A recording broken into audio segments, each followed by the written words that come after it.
जय हिंद दोस्तों, आप सभी लोगों का स्वागत है आपका अपना यूट्यूब चैनल एग्जाम मंत्र में। आशा करते हैं कि आप सभी लोग स्वस्थ होंगे, मस्त होंगे और आप लोगों का तैयारी भी बहुत अच्छे ढंग से चल रही होगी, है ना। तो चलिए आज हम नेक्स्ट प्रैक्टिस सेट देखते हैं। आप सभी लोग फटाफट शेयर कर दीजिए कुछ लोगों को जोड़े क्लास में, ठीक है। और इससे पहले जितने क्लासेस हो चुका है सभी क्लासों का लिंक आपको डिस्क्रिप्शन में मिल जाएगा। आप प्ले लिस्ट में जाइए, प्ले लिस्ट बना हुआ सारे प्रैक्टिस सेट के क्लासेस आपको मिल जाएंगे। चलिए देखते हैं आज का प्रैक्टिस सेट का पहला क्वेश्चन क्या है। आप लोग शेयर कर दीजिए फटाफट कुछ लोगों को जोड़ी क्लास में, फटाफट जोड़ी क्लास में कुछ लोगों को जोड़ते जाइए। आप लोग कमेंट जरूर करते रहिएगा, हर क्वेश्चन का कमेंट करिए, आप लोग कमेंट करते रहिए और बाद में अपना स्कोर भी शेयर करिएगा। आप लोगों का स्कोर क्या बन रहा है स्टाफ, ठीक है। क्योंकि आप लोगों का डेट शीट तो डिक्लेयर हो गया, ठीक है। अब आप लोग अपना स्कोर चेक कर सकते हो कि आप लोगों का स्कोर क्या बन रहा है। जिस सब्जेक्ट में ये जिस टॉपिक में आप लोगों को डाउट है उस टॉपिक को अभी क्लियर करने का आप लोगों का अच्छा खासा टाइम है, कर सकते हो आराम से, ठीक है। इसलिए प्रैक्टिस सेट सॉल्व करना इंपॉर्टेंट है। प्रैक्टिस सेट सॉल्व करके आप खुद का एनालाइज करिए और देखिए कि आप लोगों का किस टॉपिक में अभी वीकनेस है, ठीक है ना। चलिए देखिए क्वेश्चन नंबर फर्स्ट क्या है। क्वेश्चन नंबर फर्स्ट आपसे पूछा, भारत में मुद्रास्फीति डैश के आधार पर मापा जाता है। भैया किसके आधार पर मुद्रास्फीति नापा जाता है?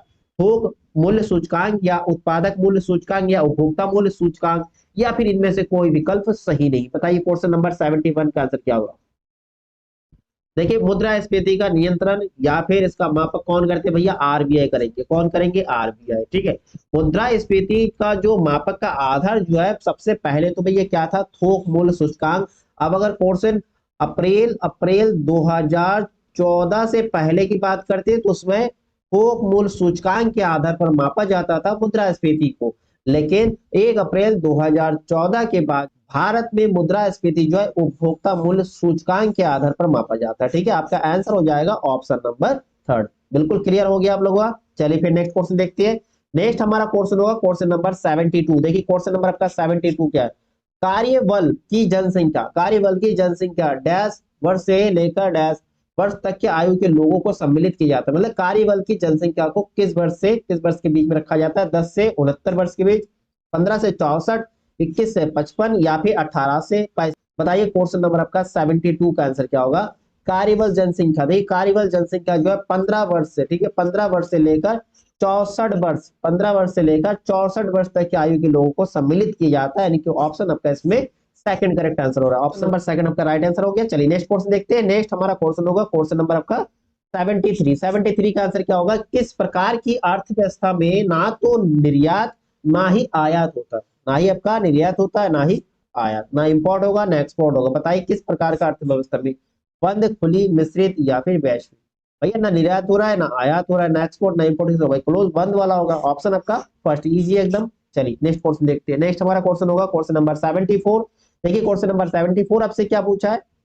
किसानों को अपनी फसलों के उत्पादन को बढ़ाने हेतु प्रोत्साहन राशि के लिए सरकार द्वारा प्रत्येक वर्ष किस कीमत की घोषणा की जाती है? मतलब प्रत्येक वर्ष आपका जो फसल होती है उसमें एक मूल्य निर्धारित करता है सरकार इसके प्रोत्साहन राशि के रूप में। तो उसको क्या कहती है, क्या घोषणा करते हैं? अधिकतम समर्थन मूल्य? बिल्कुल नहीं भाई, अधिकतम समर्थन मूल्य नहीं होता, न्यूनतम समर्थन मूल्य, न्यूनतम समर्थन मूल्य की घोषणा करते हैं सरकार। यानी कि हमारा जो एमएसपी, एमएसपी का घोषणा करती है सरकार, ठीक है, किसानों के लिए। क्लियर है। चलिए नेक्स्ट क्वेश्चन देखते हैं। नेक्स्ट हमारा क्वेश्चन होगा क्वेश्चन नंबर 75। 75 क्या है। अपने रोजगार की शर्तों को बनाए रखने या सुधारने के उद्देश्य से बनाया गया श्रमिकों का एक संगठन क्या कहलाता है? ठीक है, किसके लिए भाई? रोजगार की शर्तों को बनाए रखना या सुधार के उद्देश्य से बनाया गया श्रमिकों का जो संगठन होता है उसे क्या कहते हैं? संघ बोलेंगे, मजदूर संघ या सहमति या फिर कॉलोनी। तो इसमें आंसर क्या होगा आपका 75 का। चलिए कमेंट करिए क्वेश्चन नंबर 75 का आंसर क्या होगा, फटाफट कमेंट करिए। बहुत इजी क्वेश्चन है। क्या होगा भैया? तो संगठन को क्या कहेंगे? मजदूर संघ, मजदूर संघ। ऑप्शन आपका सेकंड इसमें करेक्ट आंसर हो जाएगा, ऑप्शन सेकंड। क्लियर है। चलिए नेक्स्ट क्वेश्चन देखते हैं भैया। नेक्स्ट हमारा क्वेश्चन होगा क्वेश्चन नंबर 76। 76 क्या है। एक निश्चित निर्णय या कानून को रोकने के लिए किसी व्यक्ति, पार्टी या राष्ट्र का अधिकार है। क्या अधिकार है? हड़ताल करना, वीटो, या फिर हड़ताल तथा वीटो दोनों, या ना तो हड़ताल ना ही वीटो।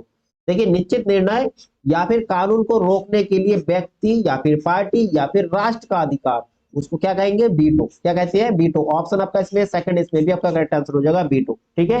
देखिए वीटो जो है लैटिन भाषा का एक शब्द है जिसका अर्थ होता है मैं मना करता हूं, मैं मना करता हूं, ठीक है, मैं मना करता हूं। यह किसी निश्चित निर्णय कानून को रोकने हेतु किसी व्यक्ति, पार्टी या राष्ट्र के अधिकार से संबंधित है वीटो। ठीक है, क्लियर है। चलिए नेक्स्ट क्वेश्चन देखते हैं। नेक्स्ट हमारा क्वेश्चन होगा क्वेश्चन नंबर आपका 77।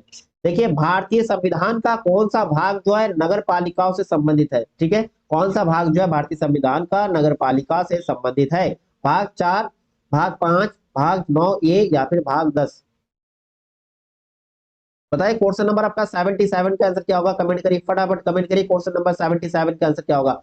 देखिए नगर पालिका से संबंधित जो है भाग 9A है। क्या, भाग 9A। अगर आपसे केवल भाग 9 पूछते, भाग 9 जो है, देखिए भाग 9 पंचायत से संबंधित है। किससे भैया, पंचायत से। ध्यान रखिएगा, भाग 9 पंचायत से।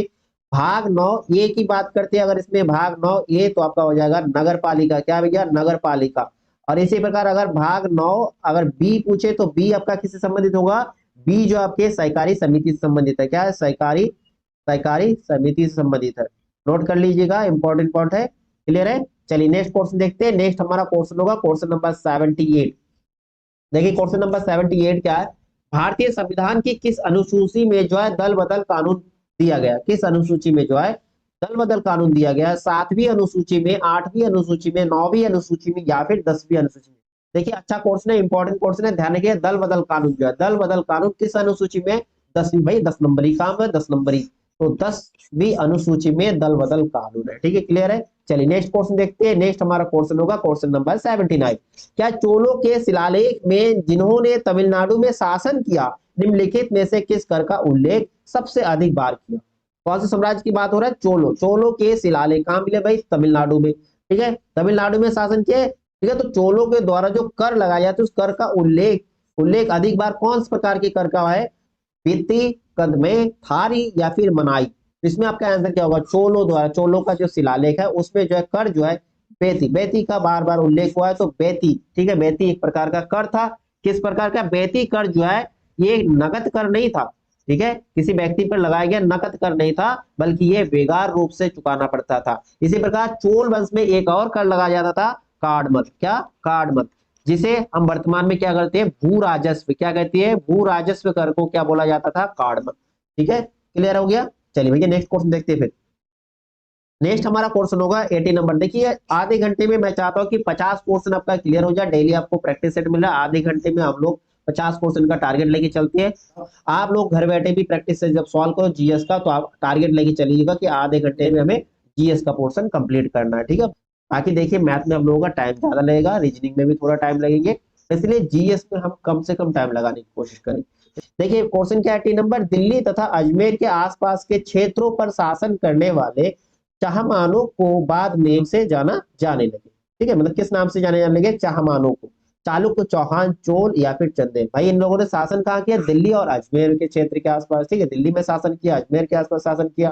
कौन, चाहमानों। चाहमानों को किस नाम से जाना जाता है भाई, चौहान वंश। कौन सा वंश, चौहान वंश। ठीक है, चाहमानों को बाद में चौहान के नाम से जाना जाने लगे। ठीक, किस नाम से, चौहान के नाम से। क्लियर है, ये पृथ्वीराज चौहान का नाम आते हैं इसमें प्रमुख था। चलिए नेक्स्ट क्वेश्चन देखते हैं। नेक्स्ट हमारा क्वेश्चन होगा क्वेश्चन नंबर 81। इस सत्र में सरोजिनी नायडू भारतीय कांग्रेस की पहली भारतीय महिला अध्यक्ष बनी। देखिए कांग्रेस की पहली अध्यक्ष की बात करते हैं तो कांग्रेस की पहली महिला अध्यक्ष की बात करते हैं तो एनी बेसेंट बने थे। कौन बने थे भैया, एनी बेसेंट। ठीक है, एनी बेसेंट बने थे, एनी बेसेंट।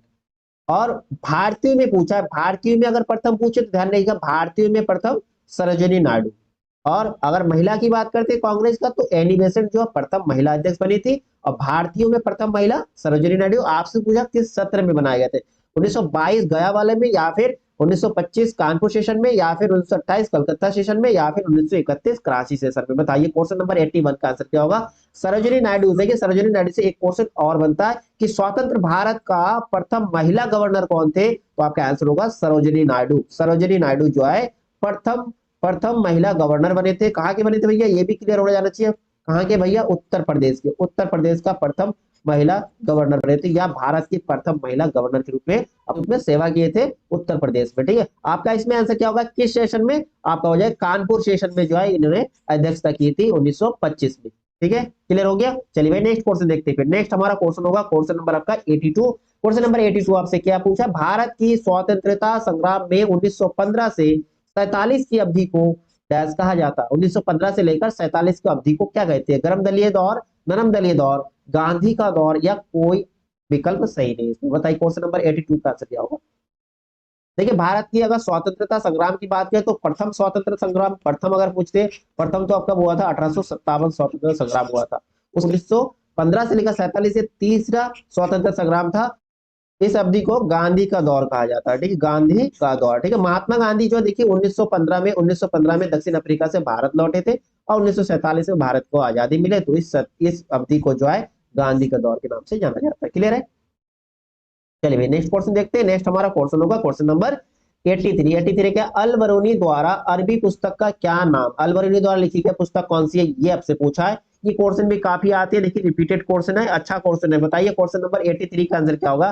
किताब उल हिंद, हिंदुस्तान नामा, तारीख हिंदुस्तान, फतवा ये हिंदुस्तानी। अल बरूनी द्वारा लिखी गई अरबी पुस्तक क्या है भैया। क्वेश्चन नंबर 83 का आंसर कमेंट करिए, बहुत अच्छा क्वेश्चन है ये। क्वेश्चन नंबर 83 का आंसर क्या होगा।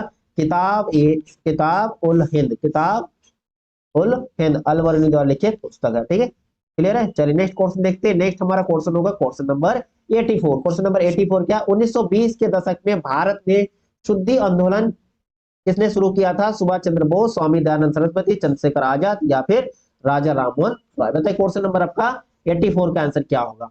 1920 के दशक में जो है भारत में शुद्धि आंदोलन, देखिए भारत में अगर शुद्धि आंदोलन का 20वीं शताब्दी में किसने किया था। आर्य समाज के संस्थापक, आर्य समाज के संस्थापक, आप कमेंट करिए आर्य समाज की स्थापना कब हुआ था, स्थापना कब हुआ था। आर्य समाज के संस्थापक कौन थे, दयानंद सरस्वती, दयानंद सरस्वती, इनके द्वारा शुद्धि आंदोलन चलाए गए थे। आपका ऑप्शन जो इसमें सेकंड जो है करेक्ट आंसर होगा, ऑप्शन सेकंड, ठीक है। शुद्धि आंदोलन किसने शुरू किया था, दयानंद सरस्वती जी, ठीक है। ओके भाई नेक्स्ट क्वेश्चन देखते हैं। नेक्स्ट हमारा क्वेश्चन होगा 85। देखिए ये क्वेश्चन भी आपका काफी रिपीटेड हो चुका है, कई एग्जाम में आ चुका है। कर्क रेखा भारत के कितने राज्यों से गुजरती है। हर हमने कई प्रैक्टिस सेट में इसका ट्रिक भी बताया था, वही मित्र पर गमछा झार वाला ट्रिक आप लोगों को मैंने कई बार कराया। कर्क रेखा भारत के कितने राज्यों से गुजरती है भैया, 8 राज्यों से होकर गुजरती है। 8 राज्य और एक केंद्र शासित प्रदेश, एक केंद्र शासित प्रदेश कौन सा भैया, केंद्र शासित प्रदेश दिल्ली, दिल्ली, ठीक है। लेकिन इसमें आपका राज्य पूछा है तो आपका आंसर होगा 8, अगर केंद्र शासित समेत पूछते तो आपका आंसर होता 9। चलिए नेक्स्ट क्वेश्चन देखते हैं। नेक्स्ट हमारा क्वेश्चन होगा क्वेश्चन नंबर 86। 86 क्या है, केंद्रीय मंत्रिमंडल ने कितने करोड़ रुपए के कुल परिव्यय के साथ प्रधानमंत्री जनजाति आदिवासी नए महाअभियान को मंजूरी दे दी। कितने रुपए की बता, 22,104 करोड़ या फिर 21,104 करोड़, 24,104 करोड़ या फिर 14,104 करोड़। बताइए क्वेश्चन नंबर 86 का आंसर क्या होगा।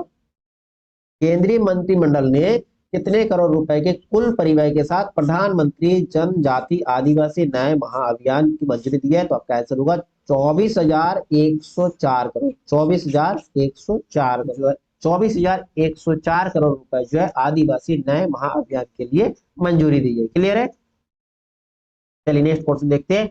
नेक्स्ट हमारा क्वेश्चन होगा क्वेश्चन नंबर आपका 87। इनमें से कौन सा उत्तर पूर्वी भारत में दक्कन पठार का हिस्सा नहीं है। देखिए दक्कन का हिस्सा नहीं है आपसे पूछा है। देखिए मेघालय पठार ये तो आपके दक्कन का हो गया, कार्बी आंगलोक पठार ये भी दक्कन का ना, उत्तर कछार की पहाड़ियां ये भी दक्कन के है। कैमूर, देख कैमूर का पहाड़िया ये आपके दक्कन का क्षेत्र नहीं है भैया, ये आपका बिंद का क्षेत्र। कहाँ का भैया, बिंद, बिंद पर्वत का क्षेत्र, पूर्वी क्षेत्र है। कौन सा क्षेत्र भैया, पूर्वी क्षेत्र। तो आपका आंसर इसमें ऑप्शन नंबर 4 हो जाएगा, कैमूर की पहाड़ी, जो कि दक्कन पठार का हिस्सा नहीं है। चलिए नेक्स्ट क्वेश्चन देखते हैं। नेक्स्ट हमारा क्वेश्चन होगा 88 नंबर। 88 नंबर क्या है, कौन सी वनस्पति गंगा, महानदी, कृष्णा, गोदावरी तथा कावेरी के डेल्टा को आच्छादित करती है। कौन सी वनस्पति, आपसे वनस्पति पूछा है जो गंगा, महानदी, कृष्णा, गोदावरी तथा कावेरी के डेल्टा को आच्छादित करती है। पर्वतीय एंड के माउंटेन वन या फिर गरान मैग्रोव वन या कंटीला वन या फिर उष्ण कटिबंधीय पर्णपाती वन। बताए क्वेश्चन नंबर 88 का आंसर। देखिए यहाँ पर आपके महानदी, कृष्णा, गोदावरी, कावेरी, गंगा इसकी डेल्टा बनती है, और डेल्टा भाई सुंदरबन के लिए फेमस है। वही है मैग्रोव वन होता है, पश्चिम बंगाल के क्षेत्र में मैग्रोव वन, डेल्टा सुंदरबन के लिए तो फेमस है। आपका आंसर हो जाएंगे option number second mangrove one, ठीक है। मैग्रोव वन, मैग्रोव वन वनस्पति जो है गंगा, महानदी, उसके बाद कृष्णा, गोदावरी तथा कावेरी के डेल्टा को आच्छादित करती है। क्लियर हो गया। चलिए नेक्स्ट क्वेश्चन देखते हैं। नेक्स्ट हमारा क्वेश्चन होगा 89 नंबर। देखिए 89 नंबर क्या है, अनायमुड़ी डैश की सबसे ऊंची चोटी, अनायमुड़ी की सबसे ऊंची चोटी, अन्नामलाई पहाड़ी, नीलगिरी पहाड़ी, अरावली पहाड़ी या फिर जयंती पहाड़ी। ठीक है, अनायमुड़ी जो ये ना, ये आपके कौन से क्षेत्र में पड़ता है, पहले तो आप जाइए केरल, केरल में पड़ता है ना, केरल क्षेत्र में, केरल के केरल की कौन से, इडुकी जिला, कौन सी जिला भैया, इडुकी जिले की सबसे ऊंची चोटी पूछा है तो अन्नामलाई, भाई नाम से मिलता जुलता, ध्यान रखिए इसमें कोई ज्यादा टफ नहीं है। अनाईमुड़ी अन्नामलाई पहाड़ी की सबसे ऊंची चोटी है। अगर इसकी ऊंचाई पूछे तो भैया कितना, 8,842, 8,842 फीट। क्लियर है। चलिए फिर नेक्स्ट क्वेश्चन देखते हैं। नेक्स्ट हमारा क्वेश्चन होगा 90 नंबर। 90 नंबर क्वेश्चन क्या है, भारत में कौन सा राज्य जूट का सबसे बड़ा उत्पादक है, किसके भाई जूट का सबसे बड़ा उत्पादक, बिहार, असम, ओडिशा या फिर पश्चिम बंगाल। पश्चिम बंगाल। बताइए क्वेश्चन नंबर आपका 90 का आंसर क्या होगा। देखिए भारत में कौन सा राज्य जूट का सबसे बड़ा, देखिए अगर विश्व में पूछे तब ध्यान रखिएगा, विश्व में भी भारत जो है, विश्व में भी भारत जो है प्रथम स्थान रखता है जूट उत्पादन में, प्रथम स्थान, विश्व में प्रथम स्थान जूट में। और विश्व में जितना जूट उत्पादन होता है उसका 60% उत्पादन जो है, उत्पादक जो है भारत देश है। और भारत में कौन सा राज्य जो है सबसे बड़ा उत्पादक है, जिसमें आपका आंसर होगा पश्चिम बंगाल। कौन सा राज्य, पश्चिम बंगाल राज्य, ठीक है। और देश में भी हमारा भारत नंबर 1 में है, ठीक है, किसके, जूट के उत्पादन। चलिए नेक्स्ट क्वेश्चन देखते हैं। नेक्स्ट हमारा क्वेश्चन होगा क्वेश्चन नंबर 91। 91 क्या, प्रत्येक सेंटीमीटर में 10 समान विभाजन होते हैं जिन्हें कहा जाता है। ये तो सिंपल है, मीटर, माइक्रोमीटर, डेसीमीटर, मिलीमीटर। आपने बचपन में पढ़ा होगा मिली, मतलब मिलीमीटर, जैसे एमएम लिखते हैं ना, milli, centi, deci, metre, deca, hecto, kilometre. छोटे क्लास में हमने बहुत स्टडी किए होंगे, ठीक है। Milli, centi, decimetre, deca, hecto, kilometre, ये 10-10 का ही भाग होता है भाई। सेंटीमीटर का, भाई सेंटीमीटर का जो 10 भाग होता है वो मिलीमीटर होता है, और डेसीमीटर का 10 भाग सेंटीमीटर होता है, और मीटर का 10 भाग डेसीमीटर होता है। ऐसे मीटर भाई इसका किसका, डेकामीटर का 10वां भाग होता है। इस प्रकार 10-10 बढ़ते हैं ना, छोटे छोटे यूनिट में जाती है, इधर नीचे आते हैं तो उसका डिवाइड पोर्शन होता है। तो इसमें आपसे का क्या हो जाएगा, मिलीमीटर हो जाएगा आंसर, ऑप्शन आपका फोर्थ जो है करेक्ट आंसर हो जाएगा। क्लियर है। चलिए नेक्स्ट क्वेश्चन देखते हैं। देखिए आपको अगर किसी भी टॉपिक में अगर डाउट हो तो आप कमेंट जरूर करिएगा, उस टॉपिक से रिलेटेड क्लास हम जरूर आएंगे। देखिए नेक्स्ट क्वेश्चन आपका 92। पारभासी वस्तुएं वे वस्तुएं हैं जिनके आर पार हम क्या कर सकते, बिल्कुल नहीं देख सकते। भैया बिल्कुल नहीं देख सकते उसको क्या बोलते हैं, अपारदर्शी। क्या बोलते हैं, अपारदर्शी। जिसके आर पार बिल्कुल नहीं दिखाई देता है उसे अपारदर्शी। स्पष्ट रूप से देख सकते हैं उसे हम बोलते हैं पारदर्शी। क्या बोलते हैं भैया, पारदर्शी। जिसके आर पार दिखाई देता है उसे पारदर्शी। अपारदर्शी जैसे आपके शीशा, कांच वगैरह हो गया, अपारदर्शी दीवार वगैरह हो गया, लकड़ी हो गया, ठीक है। नेक्स्ट ऑप्शन है देख सकते हैं लेकिन बहुत स्पष्ट रूप से नहीं, मतलब आंशिक रूप से। कैसे दिखाई देगा, आंशिक रूप से दिखाई देगा, जिसे हम कहेंगे पारभासी वस्तु, ठीक है। क्या कहेंगे भैया, पारभासी। यही आपका आंसर होगा, ऑप्शन नंबर 3 जो आपका करेक्ट आंसर होगा। पारभासी वस्तु वे वस्तुएं हैं जिनके आर पर हम देख सकते हैं लेकिन बहुत स्पष्ट रूप से नहीं, मतलब आंशिक रूप से हल्के, ठीक है। चलिए नेक्स्ट क्वेश्चन देखते हैं। नेक्स्ट हमारा क्वेश्चन होगा 93। एक पतली तार जो बल्ब से प्रकाश होती है डैश कहलाती है, टर्मिनल, टिप, पिक्सो, तंतु यानी कि फिलामेंट। भाई बल्ब में जो अंदर आपका ये छोटा सा पॉइंट होता है ना, ये लाइनिंग, यहाँ जाके उसको क्या कहते हैं पूछा है, जिससे प्रकाश होता है। भाई यही पर तो प्रकाश होता है। भाई ये किसका होता है, कौन सी धातु का, ये जो आपके टंगस्टन धातु का होता है, ध्यान रखिएगा टंगस्टन धातु का होता है ये। और इसको कहते हैं क्या भैया, इसको कहते हैं फिलामेंट। क्या कहा जाता है भैया, फिलामेंट। फिलामेंट कहा जाता है या फिर तंतु। ऑप्शन आपका जो है फोर्थ करेक्ट आंसर हो जाएगा यहाँ पर आपके, ऑप्शन नंबर 4। क्लियर है। चलिए नेक्स्ट क्वेश्चन देखते हैं। नेक्स्ट हमारा क्वेश्चन होगा 94 नंबर। निम्नलिखित में से कौन सा पौधे का प्रजनन अंग है, जड़, तना, फूल या फिर फल। यह तो ऑप्शन बहुत सिंपल देके रखा है, प्रजनन अंग कौन सा होगा, फूल होगा ना। देखिए फूल के भागों में पूछते हैं, उसी में आपके प्रजनन अंग के आपके स्त्रीकेसर और पुंकेसर भी होते हैं ना, उसमें आपके इससे रिलेटेड क्वेश्चन नहीं पूछा, आपके खाली प्रजनन अंग पूछे तो आपका फुल आंसर हो जाएगा, जड़, तना, फल नहीं होगा। चलिए नेक्स्ट क्वेश्चन देखते हैं। नेक्स्ट हमारा क्वेश्चन होगा क्वेश्चन नंबर 95। जब एक बीमारी वहन करने वाला सूक्ष्म जीव हमारे शरीर में प्रवेश करता है तो शरीर जो है सूक्ष्म जीव से लड़ने के लिए डैश का उत्पादन करती है। भाई हमारे बॉडी में अगर कोई भी सूक्ष्म चाहे बैक्टीरिया हो, वायरस हो, ये अगर प्रवेश कर जाती है तो उसे लड़ने के लिए भाई प्रतिजन होता है क्या, एंटीजन होता है, नहीं भाई एंटीबॉडी होता है ना, रोग प्रतिकारक प्रतिजीवी या फिर एंटी एल्जर्निक। एल्जर्निक नहीं होगा, आपका होगा एंटीबॉडी, जिसको यहाँ देखिए हिंदी में लिखा देगा रोग प्रतिकारक यानी कि एंटीबॉडी। क्या है, एंटीबॉडी, एंटीबॉडी का, ठीक है। ऑप्शन आपका कौन सा सही होगा, ऑप्शन आपका सेकंड करेक्ट आंसर होगा, ठीक है। सूक्ष्म जीव से लड़ने के लिए एंटीबॉडी का उत्पादन करता है। चलिए नेक्स्ट क्वेश्चन देखते हैं। नेक्स्ट हमारा क्वेश्चन होगा क्वेश्चन नंबर 96। कौन से मानव निर्मित फाइबर लकड़ी के गुदे से प्राप्त किया जाता है, किससे भैया, फाइबर प्राप्त करते हैं लकड़ी के गुदे से, नायलॉन, रेयन, सिल्क या फिर पॉलिस्टर। लकड़ी से तैयार करते हैं भैया, क्या होता है, रेयन होता है ना। ऑप्शन आपका सेकंड करेक्ट आंसर हो जाएगा। फटाफट कमेंट करिए आप लोग, चलिए नेक्स्ट क्वेश्चन देखते हैं। नेक्स्ट हमारा क्वेश्चन होगा क्वेश्चन नंबर 97। अम्लीय तथा क्षारीय पदार्थ को जांचने के लिए किस रसायन का प्रयोग किया जाता है? ठीक है, एसिड और बेस को जांचने के लिए भैया क्या प्रयोग करते हैं? इंडिकेटर, प्रोमोटर, कैटेलिस्ट या फिर न्यूट्रलाइजर। क्या होगा भैया? न्यूट्रलाइजर में एसिड और बेस को जब रिएक्शन करते हैं वो न्यूट्रलाइजर होता है, इनको उदासीनीकरण होता है। उदासीनीकरण, ये आपने बहुत स्टडी किया होगा। उदासीनीकरण क्या होता है? जब अम्ल और क्षार की क्रिया कराते हैं तो इससे क्या बनता है? जल और नमक बनता है, यानी कि सॉल्ट बनता है, तो इसे हम उदासीनीकरण क्रिया कहते हैं या फिर न्यूट्रलाइज हो जाता है। ठीक है, अम्ल और क्षार की जांच किससे करते हैं भैया? क्लियर था, लिटमस पेपर सुना होगा, लिटमस पेपर से जांच करते हैं। तो जांचने के लिए किस रासायन का प्रयोग किया जाता है? तो आप ध्यान रखिएगा, इंडिकेटर कहते हैं इसको। क्या कहते हैं भैया? इंडिकेटर। इसको हिंदी में लिखते हैं सूचक। क्या कहते हैं? सूचक। इंडिकेटर ऑप्शन आपका क्या होगा? ऑप्शन आपका फर्स्ट करेक्ट आंसर होगा। जैसे सूचक में फेमस यूनिवर्सल क्या होता है? पीएच स्केल होता है। क्या होता है भैया? PH scale. आपने स्टडी किया होगा पीएच स्केल, जहां 14 तक अंक होता है ना, उसमें 0 से 14 तक अंक होता है, और 7 से कम हो वो अम्लीय, 7 से ज्यादा है वो आपका क्षारीय, और 7 पे जो होता है उदासीन होता है। चलिए नेक्स्ट क्वेश्चन देखते हैं। नेक्स्ट हमारा क्वेश्चन होगा 98। लोहे में जंग लगने के लिए निम्नलिखित में से किसकी उपस्थिति अनिवार्य है? पानी की, यानी कि पानी बस, या नमी? नमी की जरूरत है भैया, बिल्कुल जरूरत है भाई। जंग लगना, जंग भाई कभी आप लोहे का कोई भी चीज घर के बाहर या फिर घर के अंदर जहां भी नमी आता है वहां पर अगर छोड़ देंगे तो एटमॉस्फेयर से ऑक्सीजन लेके, O2 लेके भाई क्या वो जंग लग जाती है उसमें। होता है कि नहीं होता है? तो इसमें क्या होगा? केवल पहला बिल्कुल नहीं, केवल दूसरा बिल्कुल नहीं, आपका दोनों ऑप्शन सही होगा।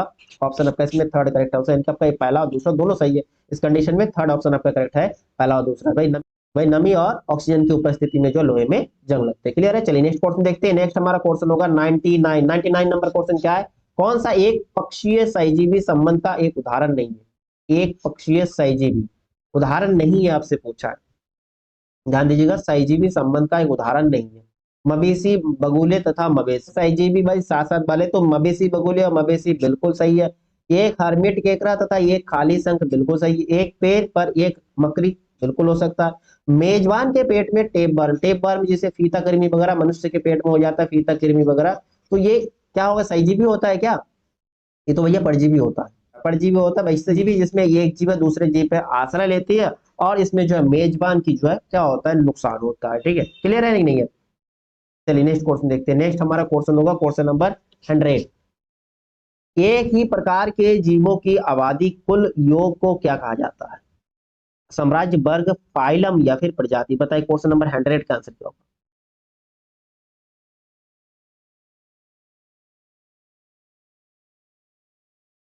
एक ही प्रकार के जीवों की आबादी क्या कहेंगे उसको? एक प्रजाति कहेंगे ना। ऑप्शन आपका चौथा करेक्ट आंसर होगा, 4 ऑप्शन। चलिए next question, fourth option right हो जाएगा। चलिए नेक्स्ट क्वेश्चन आपका, नेक्स्ट हमारा क्वेश्चन है क्वेश्चन नंबर 101। भारत में सभी घरों का विद्युतीकरण करने के लिए सौभाग्य नामक एक नई योजना कौन सी है? देखिए इससे रिलेटेड क्वेश्चन बनेगा, ये आप लिख लीजिए, सौभाग्य जो योजना है इससे रिलेटेड क्वेश्चन बनेगा आपका, इंपॉर्टेंट क्वेश्चन है। सौभाग्य नामक एक नई योजना कौन सी है? प्रधानमंत्री सफल उज्जवल भाग्य योजना, या प्रधानमंत्री सहज बिजली हर घर योजना, या प्रधानमंत्री समृद्ध उजाला भाग्यश्री योजना, या इनमें से कोई नहीं? भैया इसमें ऑप्शन है, अब बताइए तीनों में से कौन सा आंसर आपका सही होगा। सौभाग्य, सौभाग्य एक नई योजना है, इसमें क्या है भैया? विद्युतीकरण के लिए है। तो ये प्रधानमंत्री सहज बिजली हर घर योजना है। क्या है? बिजली हर घर योजना, प्रधानमंत्री सहज बिजली हर घर योजना। ठीक है, क्लियर है कि नहीं? चलिए नेक्स्ट क्वेश्चन देखते हैं। नेक्स्ट हमारा क्वेश्चन होगा 102 नंबर। कौन से राज्य की सरकार एक संयुक्त योजना आरोग्य भाग्य, कौन सा योजना भैया? आरोग्य। देखिए योजनाओं से संबंधित आपका क्वेश्चन बनता ही है, ध्यान रखिएगा, योजनाओं से संबंधित आपका क्वेश्चन बनना है करंट का। आरोग्य भाग्य को लोकार्पित करने के लिए अपनी वर्तमान 7 स्वास्थ्य योजनाओं को संगठित करेगी। भाई 7 जो है स्वास्थ्य संगठन योजनाएं है, 7 जो है स्वास्थ्य योजनाएं, उनको संगठित या फिर विलय करेंगे। कर्नाटक राज्य, महाराष्ट्र, मेघालय या फिर ओडिशा। आरोग्य भाग्य योजना। बताइए क्वेश्चन नंबर आपका 102 का आंसर क्या होगा? देखिए इसमें आपका आंसर हो जाएगा कर्नाटक राज्य। कर्नाटक राज्य ने किया ऐसा, कर्नाटक राज्य ने। ठीक है, देखिए आरोग्य भाग्य योजना का मुख्य उद्देश्य क्या है ये ध्यान रखिएगा। मुख्य उद्देश्य या मुख्य विषय पहले पहले उपचार, पहले उपचार और बाद में भुगतान, बाद में भुगतान, ये इनका विषय है। कौन सा? आरोग्य भाग्य योजना का विषय नोट कर लीजिएगा, पहले उपचार और बाद में भुगतान। आरोग्य भाग्य योजना इसका विषय है। ये कौन से राज्य में चलाया जाएगा भाई? कर्नाटक राज्य में, जिसमें 7 स्वास्थ्य योजनाओं को संगठित किया गया। चलिए नेक्स्ट क्वेश्चन देखते हैं। नेक्स्ट हमारा क्वेश्चन होगा 103 नंबर। 103 नंबर क्या पूछा आपसे? सबसे बड़े और सबसे उन्नत परमाणु संयंत्र रिएक्टर JT60 ऐसे 1 दिसंबर 2023 को कहाँ परिचालन शुरू किया? चीन, रूस, जापान या फिर यूएसए? कौन से देश ने शुरू किया? सबसे बड़े और सबसे उन्नत परमाणु संचालन रिएक्टर कौन सा भैया? JT60 तो ये जो है कौन से देश का भैया? ये जो है जापान देश, जापान देश ने परिचालन शुरू किया। ऑप्शन आपका थर्ड जो है इसमें करेक्ट आंसर हो जाएगा। चलिए नेक्स्ट क्वेश्चन देखते हैं। नेक्स्ट हमारा क्वेश्चन होगा 104 नंबर। 104 नंबर क्वेश्चन क्या पूछा? निम्नलिखित में से किसे भू आकृति प्रक्रियाओं में, किसके भू आकृति प्रक्रियाओं में मंद संचलन के अंतर्गत वर्गीकृत किया? भाई मंद धीरे धीरे जो संचलन का। अब अच्छा है, मंद विरूपण या फिर मृदा प्रवाह या फिर पंख प्रवाह या संचलन? बताइए क्वेश्चन नंबर आपका 104 का आंसर क्या होगा? देखिए मंद संचलन जो है मंद विरूपण की क्रीप के द्वारा होता है। ये जो है जो कोमल और खरी दोनों ढलानों पर होती है और ये ज्यादातर गुरुत्वाकर्षण बलों के कारण होता है, मंद विरूपण या क्रीप। ऑप्शन आपका इसमें पहला करेक्ट आंसर होगा। चलिए नेक्स्ट क्वेश्चन देखते हैं। नेक्स्ट हमारा 105 नंबर क्वेश्चन। देखिए 105 नंबर क्या? महात्मा गांधी किस वर्ष दक्षिण अफ्रीका से भारत लौटे? देखिए इसका आंसर हमने थोड़ी देर पहले बताया था, 1905, 1920, 1915 या फिर 1910। दक्षिण भारत से जो है महात्मा गांधी लौटे कितने वर्ष? 21 वर्ष बाद, 21 वर्ष बाद लौटे। कब लौटे? 1915 में, 1915 में लौटे। अच्छा एक पॉइंट था किस डेट को, ये भी पूछते कि डेट ध्यान रखना, 9 जनवरी 1915 को जो है दक्षिण भारत से महात्मा गांधी भारत लौटे। और 9 जनवरी इसलिए इंपॉर्टेंट कि 9 जनवरी को एक दिवस आपको ध्यान रखना है, 9 जनवरी को एक दिवस मनाया जाता है, वो आपका याद हो जाएगा। 9 जनवरी को प्रवासी दिवस मनाते हैं। कौन सा दिवस? प्रवासी दिवस। ठीक है, महात्मा गांधी दक्षिण भारत से इंडिया में लौटे थे, इसीलिए उसी दिन को प्रवासी दिवस के रूप में मनाया जाता है। चलिए नेक्स्ट क्वेश्चन देखते हैं। नेक्स्ट हमारा क्वेश्चन होगा क्वेश्चन नंबर 106। वेन किंग्सले से संबंधित है वैज्ञानिक अनुसंधान, अंतरिक्ष यात्रा या फिर मोशन पिक्चर या फिर पॉप म्यूजिक?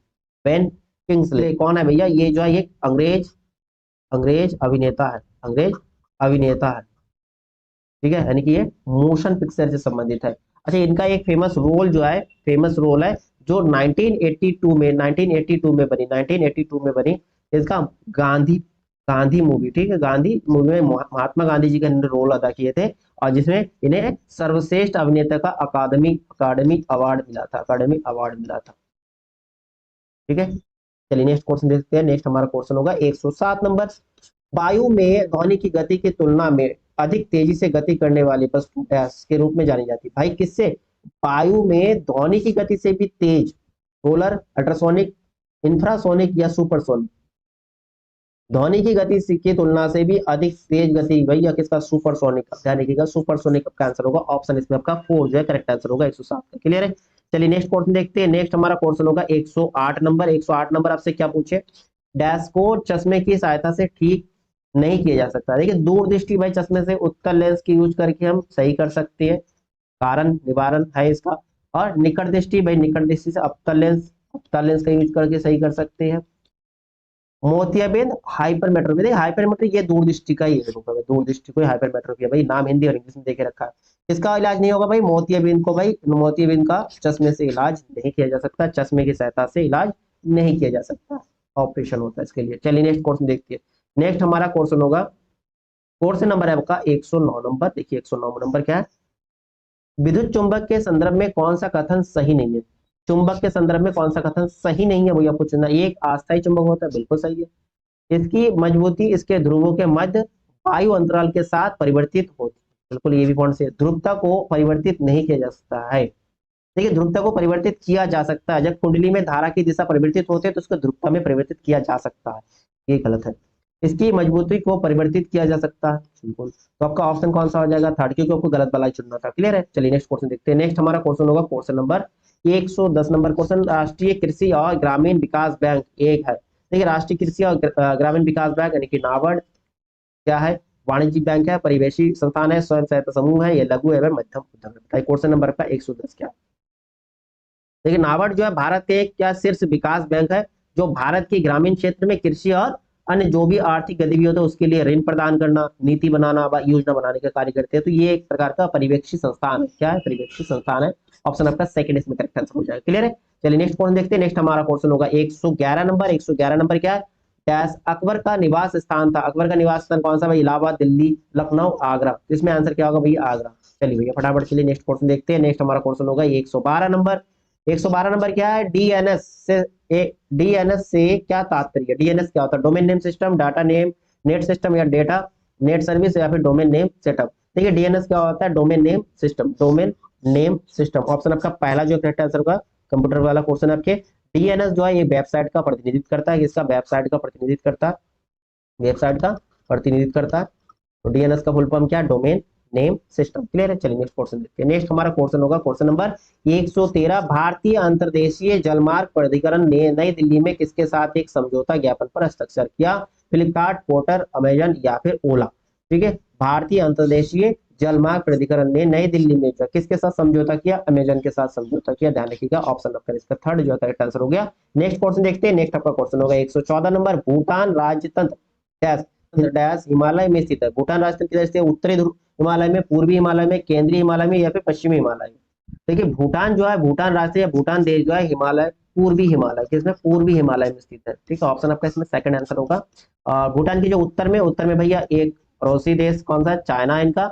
और दूसरे हमारे भारत, भारत में अगर राज्य की बात पूछे, कई बार राज्य पूछ लेते हैं, भूटान के साथ भारत का कौन कौन सा राज्य अपना सीमा साझा करते हैं, तो आप ध्यान रखिएगा। पहला तो इसमें सिक्किम आ जाता है, सिक्किम, बंगाल, फिर आसाम और अरुणाचल प्रदेश। ठीक है, चलिए नेक्स्ट क्वेश्चन देखते हैं। नेक्स्ट हमारा क्वेश्चन होगा 115 नंबर। कॉमेडी के लिए अंतर्राष्ट्रीय एमी पुरस्कार किस कलाकार ने जीता? कॉमेडी के लिए 2023 का पुरस्कार, एमी पुरस्कार किसने जीता? जाकिर खान, केनी सेबेस्टियन या फिर अतुल खत्री या फिर वीरदास। अंतर्राष्ट्रीय एमी पुरस्कार 2023 जो कॉमेडी के लिए किनको दिया गया? वीरदास जी को। ठीक है, ऑप्शन आपका इसमें 4 करेक्ट आंसर होगा, वीरदास। चलिए नेक्स्ट क्वेश्चन देखते हैं। नेक्स्ट हमारा क्वेश्चन होगा 116 नंबर। प्रार्थना समाज या फिर प्रेयर सोसाइटी जो एक धार्मिक और सामाजिक सुधार था की स्थापना 1863 में डैश में हुई थी। कहां पर हुआ था भाई? पुणे में, दिल्ली में, सूरत में या फिर बॉम्बे में। बताइए क्वेश्चन नंबर आपका 116 का आंसर क्या होगा? प्रार्थना समाज। प्रार्थना समाज की स्थापना कब हुआ भैया? 1863 में हुआ। पहला क्वेश्चन तो यह बन रहा है। कहां पर हुआ आपसे पूछा है, देखिए आपसे पूछा है कहां पर हुआ था, तो भैया ये जो है बॉम्बे में हुआ था। कहां पर हुआ था? बॉम्बे में, वर्तमान में मुंबई। ऑप्शन इसमें आपका फोर्थ करेक्ट आंसर। अगर इसकी स्थापना पूछे, इसकी स्थापना किसने किया है, ये भी क्वेश्चन बन सकता है। तो इसकी स्थापना किसने किया भैया? आत्माराम, आत्माराम पांडुरंग। ठीक है, आत्माराम पांडुरंग ने किया था। ठीक, ठीक है, संस्थापक कौन है भाई? आत्माराम पांडुरंग। क्लियर है, चलिए नेक्स्ट क्वेश्चन देखते हैं। नेक्स्ट हमारा क्वेश्चन होगा 117 नंबर। रंगों के निम्नलिखित समूह में से किस समूह के रंग सामान्यतः प्रकाश के प्राथमिक रंगों के रूप में जाना जाता है? प्राथमिक रंगों के रूप में जाना जाता है। काला, सफेद, लाल। बिल्कुल नहीं भैया। सफेद, पीला, नीला नहीं। नेक्स्ट है लाल, हरा, नीला। हाँ, लाल, हरा, नीला, यही जो आपके प्राथमिक रंग है। ध्यान रखिएगा, 3 प्राथमिक रंग कौन कौन सी है? लाल, हरा और नीला। ऑप्शन आपका थर्ड करेक्ट आंसर होगा। चलिए नेक्स्ट क्वेश्चन देखते हैं। नेक्स्ट हमारा क्वेश्चन होगा 118 नंबर। मछली के हृदय में कितने कक्ष यानी कि चैम्बर, कितने चैम्बर होती है? 4, 2, 1 या फिर 3। मछली के हृदय में, मछली के हृदय में कितने चैम्बर होता है भैया? 2 चैम्बर होता है। कितने चैम्बर? 2 चैम्बर। एक आपके निलय, दूसरा आपका आलिंद। क्या होता है? आलिंद। अगर मनुष्य के लिए पूछे, यानी कि मनुष्य के लिए 4 चैम्बर होता है। मनुष्य के हृदय में कितने चैम्बर होता है? 4 होता है। 4 चैम्बर मनुष्य के होता है। इसमें आपके 2 निलय होता है और 2 आपके आलिंद होता है। दाया आलिंद, बाया आलिंद, दाया निलय, बाया निलय, आपके 4 हो जाएंगे। क्लियर है, चलिए नेक्स्ट क्वेश्चन देखते हैं। नेक्स्ट हमारा क्वेश्चन होगा question number 119 number. 119 number question देखिए, ये भी काफी इंपॉर्टेंट क्वेश्चन है और काफी रिपीटेड क्वेश्चन है। रेड डेटा बुक, जिसे लाल सूची भी कहा जाता है, क्या है ये? एक सूखाग्रस्त क्षेत्र से संबंधित दस्तावेज? बिल्कुल नहीं। रेड डाटा बुक किसे कहती है? अत्यधिक प्रदूषित क्षेत्रों का ब्यौरावर दस्तावेज? बिल्कुल नहीं। जानवरों, पौधों आदि की दुर्लभ और लुप्त प्रजातियों का ब्यौरा? बिल्कुल हाँ, जो लुप्त होने वाले या दुर्लभ पौधे या फिर जीव, उनका दस्तावेज रखा जाता है इसमें रेड डाटा बुक में। ऑप्शन आपका थर्ड करेक्ट आंसर होगा। चलिए नेक्स्ट क्वेश्चन देखते हैं। नेक्स्ट हमारा क्वेश्चन होगा 120 नंबर क्वेश्चन।